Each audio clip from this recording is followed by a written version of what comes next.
Hello guys, welcome back to my channel. আজকে আমরা আলোচনা করব চন্দ্রযান-3 যে প্রবন্ধটি রয়েছে সেই প্রবন্ধটি আজকে আমরা আলোচনা করব। আর এই প্রবন্ধটা উচ্চ মাধ্যমিক এবং মাধ্যমিক পরীক্ষার্থীদের ক্ষেত্রে খুব গুরুত্বপূর্ণ রচনা। আর তোমাদের এই পরীক্ষায় এই রচনাটি অবশ্যই তোমাদের পড়বে, তাই তোমরা গুরুত্ব সহকারে ভিডিওটি শেষ পর্যন্ত দেখো। আর চ্যানেলে যদি নতুন হয়ে থাকো তাহলে চ্যানেলটি সাবস্ক্রাইব করো, কারণ এরকম নিত্য নতুন প্রবন্ধ বা রচনার ভিডিও পেতে চ্যানেলটি সাবস্ক্রাইব করা থাকলে অতি সহজেই তোমাদের কাছে ভিডিওটি পৌঁছে যাবে।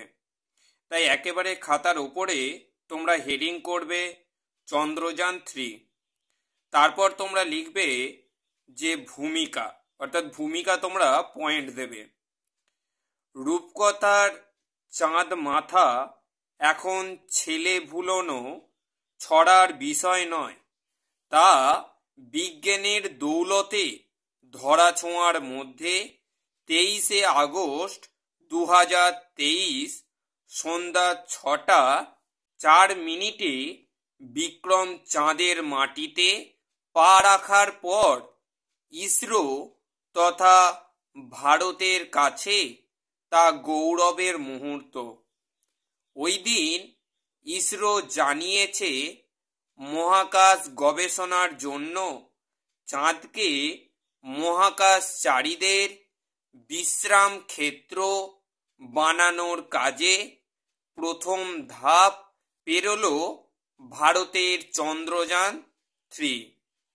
চাঁদের এই দক্ষিণ মেরুতেই মহাকাশ গবেষণার প্রয়োজনীয় তথ্য পাওয়ার সম্ভাবনা বেশি। গর্বের কথা হলো চাঁদের এই দক্ষিণ মেরুতে চন্দ্রযান এর অবতরণ বিশ্বের প্রথম দেশ হিসেবে ভারতকে চিহ্নিত করল, ইতিহাস সৃষ্টি করল ইসরো। এরপর তোমরা পয়েন্ট দেবে কাজ। চন্দ্রযান-3 এর সফল অবতরণের পর চাঁদের ছবি পাঠিয়েছে বিক্রম। ইসরোর বিজ্ঞানীদের মতে চাঁদের বুকে আসল কাজ শুরু হয়েছে রোভার প্রজ্ঞান চাঁদের মাটিতে নামার পর। রোভারের সঙ্গে রয়েছে একাধিক দিক নির্দেশক স্বয়ংক্রিয় ক্যামেরা। প্রজ্ঞান চাঁদের মাটিতে অনুসন্ধান করে যেসব তথ্য সংগ্রহ করবে তার সবকিছুই পাঠিয়ে দেবে ল্যান্ডার বিক্রমে, যা বিক্রম পাঠাবে পৃথিবীতে। লক্ষ লক্ষ বছর ধরে চাঁদের ভূমিরূপ কিভাবে তৈরি হয়েছে, কোন কোন উপাদান দিয়ে চাঁদের মাটি তৈরি তা খতিয়ে দেখে বার্তা পাঠাবে প্রজ্ঞান এবং সেগুলিকে পৃথিবীতে প্রেরণ করার দায়িত্ব নিয়েছে বিক্রম।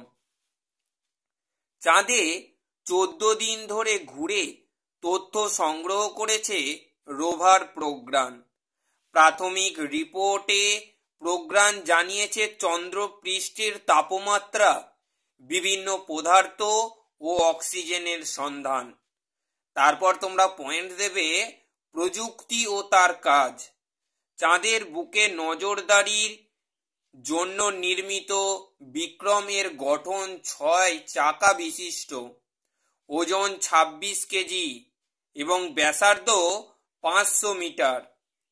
বিশেষভাবে প্রস্তুত এই চন্দ্রযান মূলত সায়েন্স পেলোড এবং ল্যান্ডার সেন্সর সম্বলিত।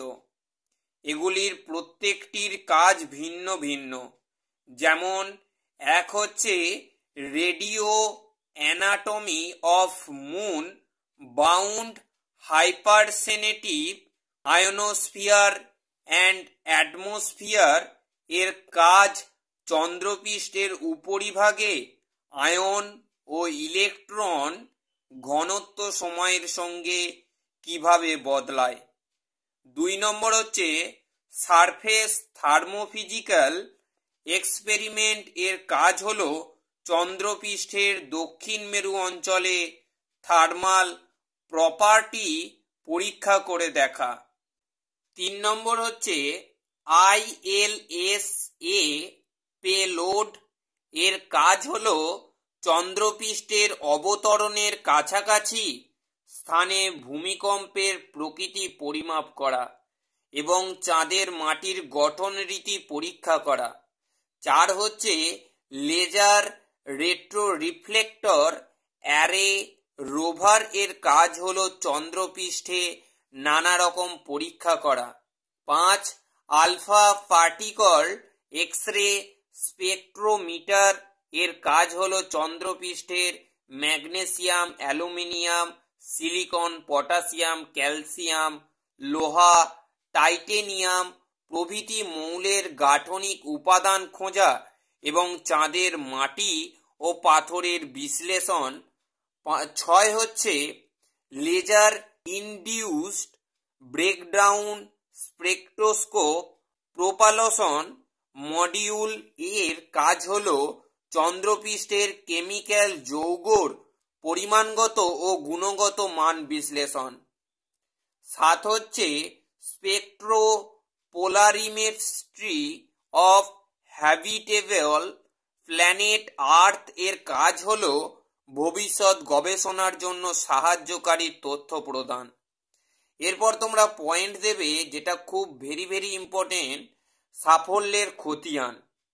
বিক্রমের চাঁদের মাটিতে সফল অবতরণে আমেরিকা, চীন ও রাশিয়ার সঙ্গে এক সারিতে ভারত এলো, এটাই একমাত্র সাফল্য নয়, বরং আমেরিকা ও চীন যা পারেনি তা ভারত করে দেখালো চাঁদের দক্ষিণ মেরুতে বিক্রমকে অবতরণ করিয়ে। 2019-এ চন্দ্রযান-2 এর ব্যর্থতা ঢেকে দিল এই সাফল্য। এমনকি মহাকাশ বিজ্ঞান আগামী অনুসন্ধিৎসু পড়ুয়াদের কাছে গবেষণার পথকে প্রশস্ত করে দিল। তাছাড়া অন্যান্য দেশও এ বিষয়ে ভারতের সাহায্য সহযোগিতা নিতে অগ্রসর হতে যে পারে সে বিষয়ে কোনো সন্দেহই রইল না। এই সাফল্যের ক্ষেত্রে ইসরো যাদের সাহায্য নিয়েছে তাদের মধ্যে নাসা এবং ইসএও অন্যতম। ইসরো তাই জানিয়েছে উৎক্ষেপণের সময় থেকেই ক্যালিফোর্নিয়ার স্থিত নাসার ডিএসএন কমপ্লেক্সের থেকে বিশেষ সাহায্য নিয়ে পৃথিবীর অন্য প্রান্ত থেকে চাঁদ দেখার আয়োজন করেছিল। কারণ ভারতের মহাকাশ স্টেশন থেকে চাঁদ চোখের আড়ালে চলে যাওয়ায় নাসার পরিকাঠামো ব্যবহার করেই তথ্য সংগ্রহ করতে হয়েছে ইসরোকে। ইসএও ও ইসরোকে চন্দ্রভিযানে প্রভূত সাহায্য করেছে। চন্দ্রযান নামটি দেওয়া প্রাক্তন প্রধানমন্ত্রী অটল বিহারী বাজপেয়ীর। 1999 সালে চন্দ্র অভিযানের প্রকল্পের ছাড়পত্র দেওয়ার সময় তিনি ইসরোর দেয়া সোমযান এর পরিবর্তে চন্দ্রযান নামটি দিয়েছিলেন।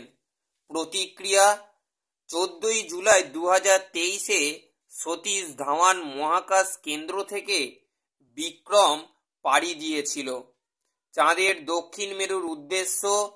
সাম্প্রতিক রাশিয়ার ব্যর্থতা ও নিজেদের চন্দ্রযান-2 এর ব্যর্থতা ইসরোর বিজ্ঞানীদের শঙ্কায় রেখেছিল। কিন্তু ইসরোর বিজ্ঞানী ও কর্মীদের সমবেত প্রচেষ্টায় ও ভারতবাসীদের শুভেচ্ছায় তা বাস্তবে রূপায়িত হল। মহাকাশ বিজ্ঞানের গবেষণার পথ পৃথিবীর কাছে প্রশস্ত হয়ে গেল। অবতরণের ঠিক আগে বিকেল 5:20 থেকে বিক্রমের অবতরণের দৃশ্য ইসরো সরাসরি সম্প্রচার করে দক্ষিণ আফ্রিকা থেকে তা দেখেন প্রধানমন্ত্রী। ইসরো বিজ্ঞানীদের শুভেচ্ছা জানিয়েছেন এবং দেশের এই সাফল্যে তিনি গর্বিত। এই চন্দ্রযানের জন্য বাজেট ছিল 615 কোটি টাকা। সারা দেশবাসী অধীর আগ্রহে অপেক্ষা করে থেকে এই সাফল্যকে উপভোগ করেছে। ছাত্রছাত্রীরাও গভীর মনোযোগ দিয়ে দেখেছে। এমনকি এই সাফল্যের রাজনীতির অভিনা যে নিশ্চুপ ছিল তাও নয়, কারণ চন্দ্রযানের অবতরণ ও প্রধানমন্ত্রীর ভাষণ দুটোই একসঙ্গে সম্প্রচারিত হয়েছিল। এরপর তোমরা লাস্ট পয়েন্ট দেবে উপসংহার।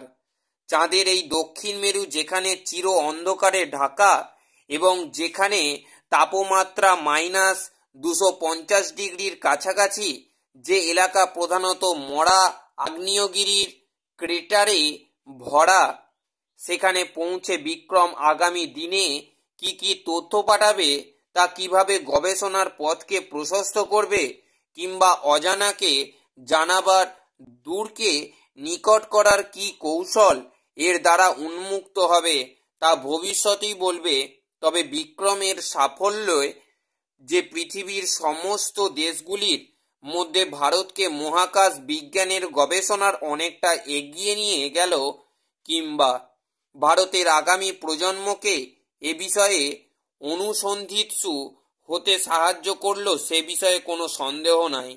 ইতিমধ্যে প্রজ্ঞান চন্দ্রপৃষ্ঠে ক্যালসিয়াম, ক্রোমিয়াম, আয়রন, সালফার ও অক্সিজেনের অস্তিত্বের খবর দিয়েছে, চলছে হাইড্রোজেনের সন্ধান। তাই এটাই ছিল আজকের ভিডিও। তাই এখানে ভিডিওটি শেষ করলাম।